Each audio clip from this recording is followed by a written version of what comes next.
Hello, everyone. Welcome to In Time.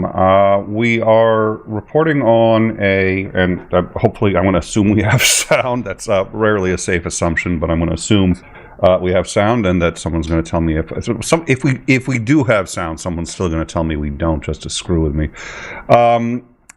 A super PAC started, run by Elon Musk. We don't know, but at least thank you, Michael. A super PAC that has been started by Elon Musk has been, from what I can tell, breaking a number of laws, certainly doing things they shouldn't be doing. It breaks down into two categories depending on how you choose to unpack what it is they've been doing. This seems to have first started on CNBC and it has been spreading all out over Twitter. So what exactly are they doing? Where to begin? They have been placing ads to help people register to vote. Now, this is extremely important because, and keep in mind, it's been a very long time since I worked as a political operative. I started as just a volunteer door knocker. Go door to door, say I want to talk about the candidate, yada, yada, yada. Started, I want to say on the Kerry campaign, and ended up by the Obama campaign. I was the district coordinator for the 3rd Congressional District in Connecticut. So I've been around the block on this, but it has been a long time. I will also say that has been my most favorite activity was, I think, as a political operative, perhaps second to doing YouTube, which I've enjoyed because I have a similar skill set, believe it or not. Nonetheless, this is extremely important. They are offering to register people to vote. That is the ad. The reason that is important is it was decided quite some time ago, well before I even got into this. I forget what the decision was. It wasn't relevant who made the decision or why. When I was training as a canvasser, when I trained people as a captain to go out and canvassing, there are a couple of cardinal rules you cannot break. One of them is if you offer people to vote, the offer is to all people. You cannot say, hey, are you a Democrat? And then if they say yes, say, would you like to vote? You cannot say, oh, would you like to vote? And they say, oh, yeah, I want to get Trump back in office, and say, oh, sorry, we didn't mean you. Highly illegal. You may not do that. It is serious election tampering. It's really one of the cardinal no rules. In fact, in general, you just don't ask. Now, what you can do is go to areas that you happen to know are largely Democrat and register people to vote. Now, when people register, they will often put down Democrat or Republican. You are not allowed to treat those ballots differently than anything else. There are laws for this because people can't figure out that in a democracy this obviously should be illegal. So they actually have to write it down. If somebody it's a federal document. If somebody registers to vote as a Republican and you are a Democrat who is registering people, you are not allowed to lose the Republican's registration. If you offer to register someone to vote, you must register anyone who asks, regardless of affiliation. Period. There is no discussion on this. Once they've registered, you have a document in your hands that you may not tamper with under any set of circumstances. Why is this important? First of all, why we have the law and why the law is important is obvious. What does it have to do with this story? Elon Musk's PAC has been offering to register to vote. The second you do that, you are committed legally to a number of actions. This is not negotiable. This is not, you're committed. If you click, first of all, in some cases, apparently, depending on the demographics, you see pro-Trump ads before anything starts. You see, what has happened in America, and then Trump grabbing for his ear, and then blood and the whole 9 yards. Nonetheless, and let's see, we know that this has been showing in Google. What happens is some kind of algorithm checks to see where you your registration request from. And if it is a battleground state, you will receive a different set of data and different options than from other states. For example, voters in Michigan have been getting, let's see, I'm going to quote here from CNBC. The ad shows a young man lying in bed when someone else texts him, hey, you need to vote, and then sends a video of the attempted assassination of former President Donald Trump. The man can hear gunshots. Let's see. And then it displays an ad for America PAC. That's the name of Musk's super PAC. If they try to register, it requests a whole bunch of information. If you are in a battleground state, it takes that information, puts it into a database that is held by that PAC, says thank you, and is done. You are not given the ability to vote. If you are not in a battleground state, it continues on to a proper registration form where you may now register to vote, but only if you are in a non-battleground state. If you're in a battleground state, it takes your data. Presumably, it's going to send this data to the Trump campaign, which is the second facet of this that we are going to have to discuss. And then they decide whether they're going to knock on your door and try to register you to vote. That is extraordinarily illegal. As soon as he says, would you like to register to vote? Boom. A number of requirements kick in, and it appears that they are only, if you're in a battleground state, they're only collecting your data. If you're a non-battleground state, they will in fact register you. So that's the first problem. The second problem, which gets very interesting in light of several Supreme Court decisions, is that,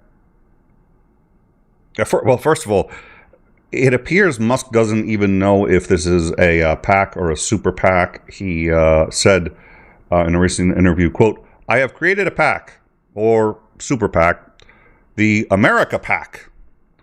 So it's his PAC or super PAC. We don't know. There's a difference. We may or may not get into it depending on.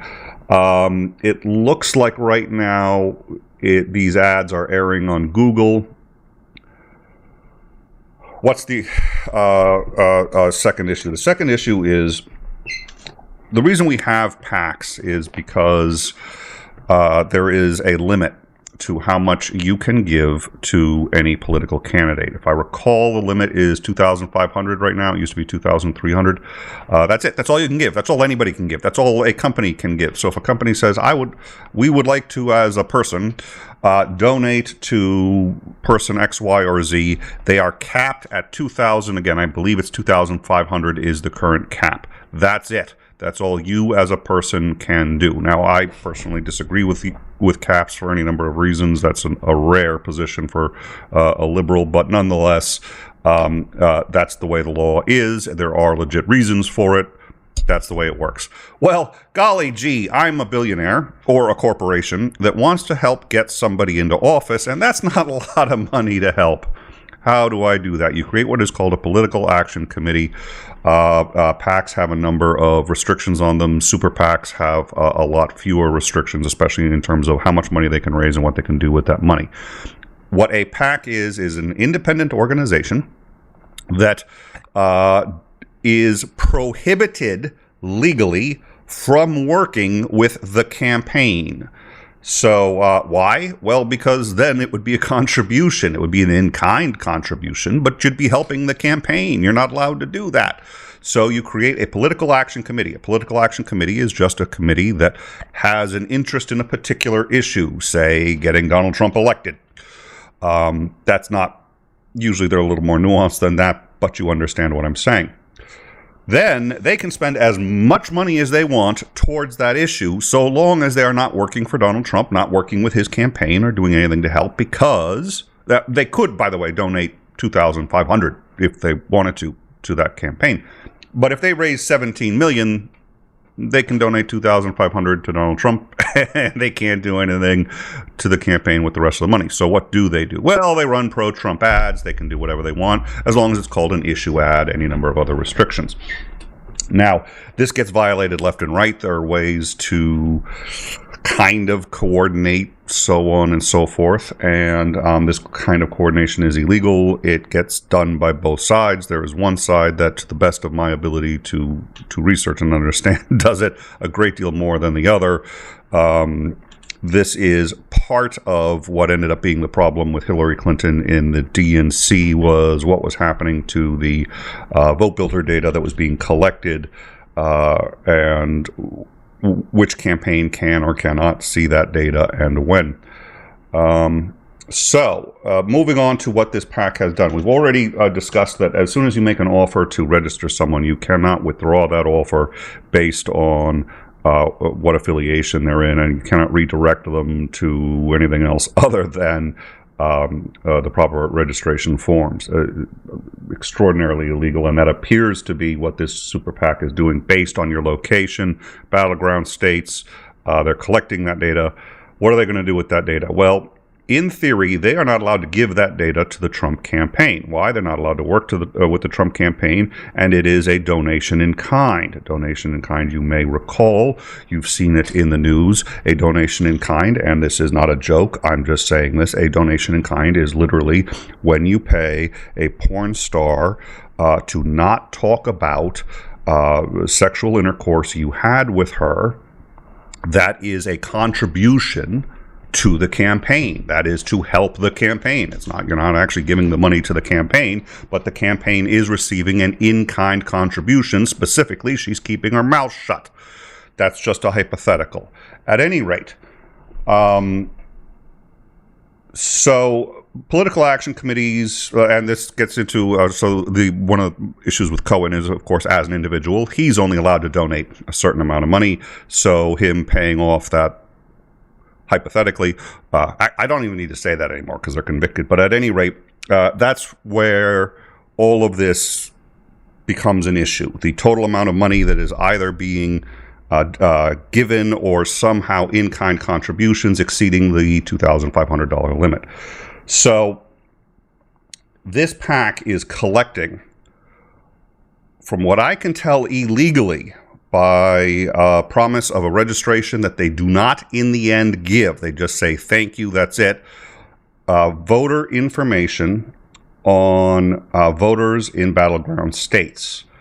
The only reason to collect this is so that you could go door to door, door knocking, and canvassing, and then register them yourself if you're interested, and you can sit there and figure out, and that you are permitted to do. You are permitted to say, well, we know the person who lives in this house is a Democrat, so we're going to walk up to their door, knock on the door, and say, hey, would you like to vote? We're Democrats, we want them to vote. And then you actually can do that. You just can't be in an open space, say, hey, we'll register anyone except the person who looks like they're liberal. So the issue with this now is, would they be coordinating that with the Trump campaign? A recent decision by the FEC has overturned the ban on the coordination of political action committees and campaigns in one area and one area only. Canvassing. That's having people use the information that you have on which house has a Democrat and how many Democrats, the voting, whatever information you have, to go knock door to door and say, hey, would you like to register to vote or do anything like that? So the Federal Election Commission has just a few months ago said that because that is an actual physical activity, that can be coordinated, meaning that technically Musk will probably be permitted to pass this data, which was likely, from what I can tell, illegally obtained, onto the Trump campaign.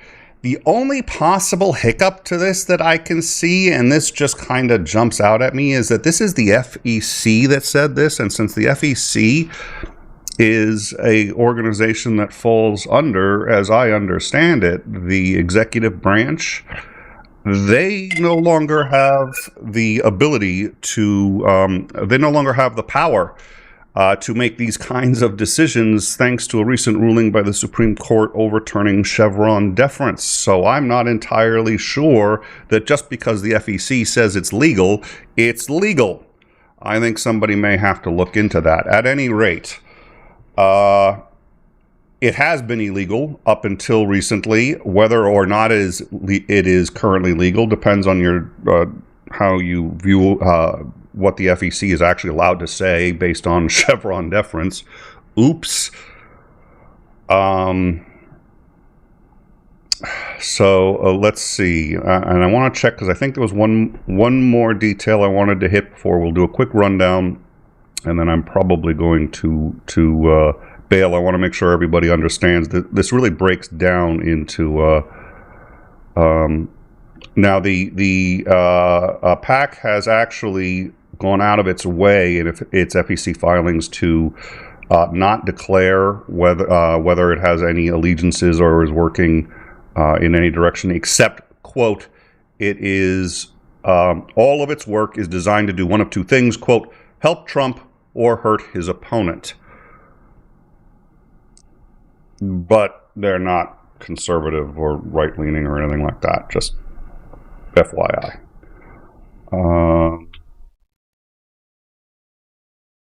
So, and I'm going to need one more second. I do apologize. Let's see.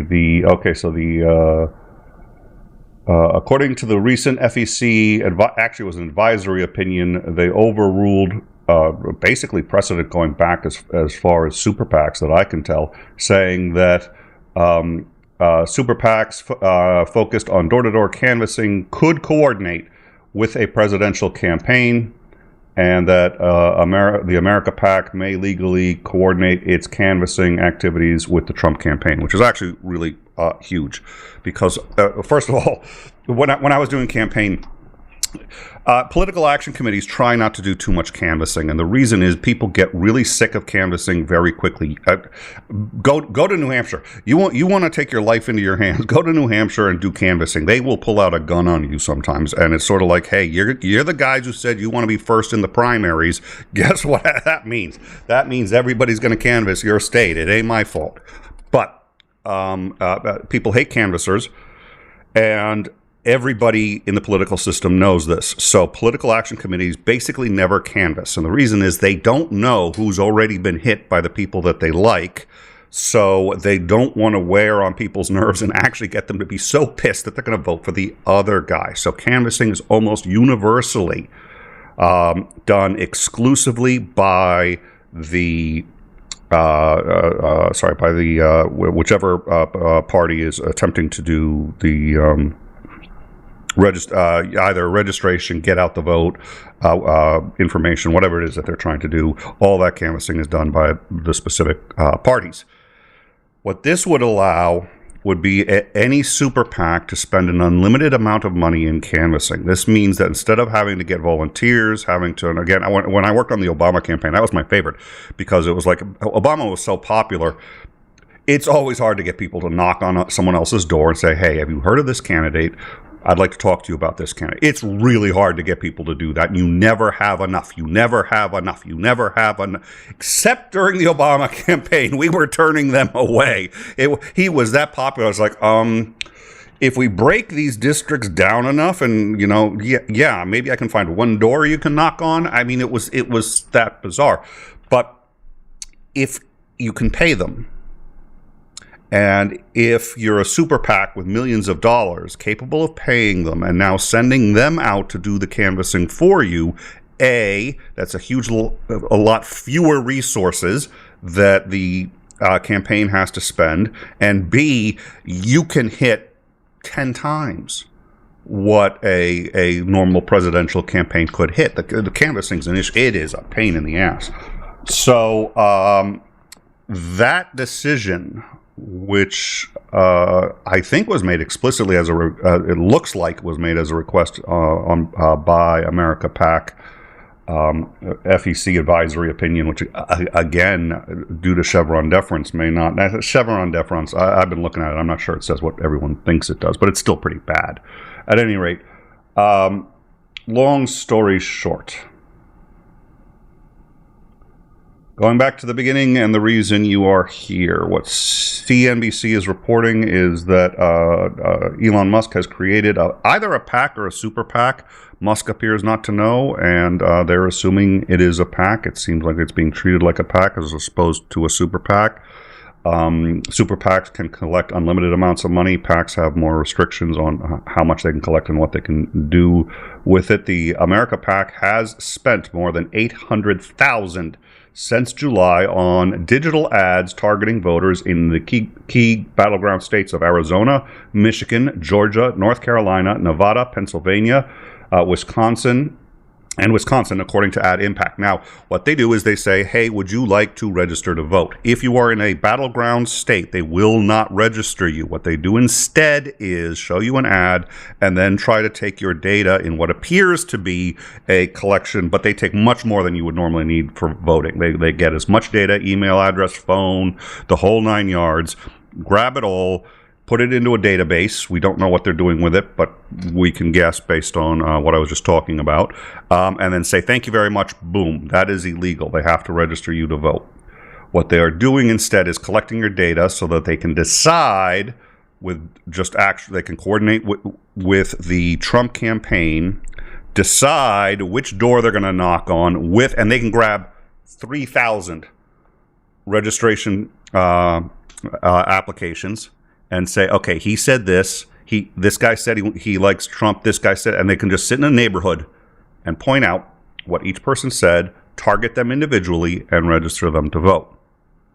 This gets around the law that we discussed earlier, that explicitly prohibits this kind of behavior because they collected the data separately. You're allowed to do that if you already know who's who and where. You're not allowed to do that if you collected the data under the auspices of registering people to vote, because you must register everybody you offer. So that's the first problem. He appears to be only registering people who are in non-battleground states. Now, to be clear, he is not refusing, or the PAC, I should say, is not refusing based on political allegiance. So if you're in Massachusetts, they're not saying, oh, we're not going to register you, which would be a violation of the same law. They are not doing that. They're being significantly more clever about it. So if you're a Democrat and you see this register to vote button, it appears as if you will, in fact, be registered to vote. They'll do it, which they're legally required to do. Republicans, same thing. But if you're in a battleground state, they won't. Instead, they will collect your data, determine what kind of voter you are, and then probably, it appears, pass that information on to the Trump campaign, or use that information themselves to canvass and only target and register Republicans for voting in the battleground states. Extraordinarily illegal if that's what he's doing. Whether or not, I mean, it's his PAC, so you'd assume he's liable for it. I don't know what's going to come of this. It's an interesting workaround to the law, but it fails based on the simple fact that as soon as it says, do you want to register? They absolutely must register you, period. End of discussion. There's no negotiation, no getting around it. So that's where he's hooked on this. I don't know what they're going to say. I think the fact that CNBC has this and is going with it, but it's not like front page for them yet. I think people are trying to figure out how far they're going to go with this. It's clearly illegal in this environment. I don't know how far it's going to go. If this had happened 10 years ago, this would be all over the front page of the Times. I'm cautiously optimistic that this is gonna go big, but it is big. What the news media does with it, I don't know. But his PAC is clearly violating that law, and we'll see how that shakes out. Before we wrap this up, Papa Dutch $5. Canvassing is an occupation best persuaded by those who enjoy hiking in urban environments. my wife and I used to do canvassing, and it got dark, and you don't want to canvass in New Hampshire in dark, especially in some of the more rural areas. We found a bear, and the song, I got a crush on Obama. That was a real popular song at the time, and we just started filling in. It's like, I chased a bear for Obama. You had to be there. We found a Unabomber shack, and there were explicit instructions to go knock on the door and register him to vote, and we're like, no. It's just a shack in a field.